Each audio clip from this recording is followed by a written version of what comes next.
ধন্যবাদ মাননীয় মডারেটর। আজকের এই বিতর্কের মঞ্চে আমাকে আবারও কিছু বলার সুযোগ করে দেওয়ার জন্য।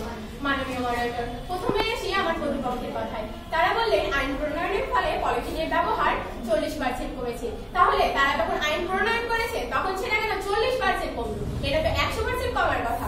মাননীয় মডারেটর, বাংলাদেশেও তো অনেক আইনই রয়েছে, কিন্তু বাংলাদেশ কেন সিঙ্গাপুরের মতো পরিচ্ছন্ন নয়? কারণ সিঙ্গাপুরের মানুষের উন্নত মানসিকতা, তাদের রয়েছে মূল্যবোধ এবং সবকিছুর অভাব, শিক্ষার সচেতনতা, কিন্তু বাংলাদেশের মানুষের মানসিকতারই পরিবর্তন নেই। সেজন্যই বাংলাদেশ সিঙ্গাপুরের মতো পরিচ্ছন্ন হতে পারে না।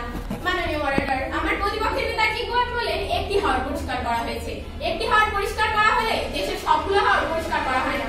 মাননীয় মডারেটর, আমার প্রতিপক্ষের বিতর্কিকগণ তাদের যুক্তি উপস্থাপন করতে করতে এটাই ভুলে গিয়েছেন যে আমার দলের দ্বিতীয় বক্তা এবং আমি তাদের কাছে কিছু প্রশ্ন লিখে নিয়েছি।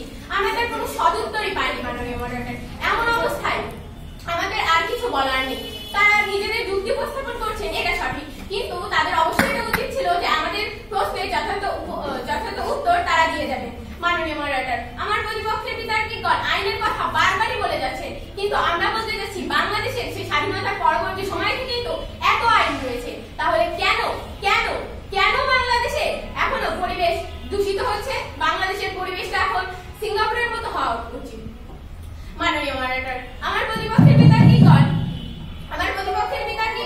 আইন আইন আইন করে যাচ্ছেন, কিন্তু আমরা বলতে যাচ্ছি যে শুধুমাত্র আইন ও বিধিবিধান প্রণয়নের চেয়ে মানসিক পরিবর্তনই পরিবেশ রক্ষায় বেশি কার্যকর হবে এবং আমাদের দেশকে এক সোনার বাংলাদেশ হিসেবে গড়ে তুলতে সক্ষম হবে। ধন্যবাদ মাননীয় মডারেটর, ধন্যবাদ সকলকে।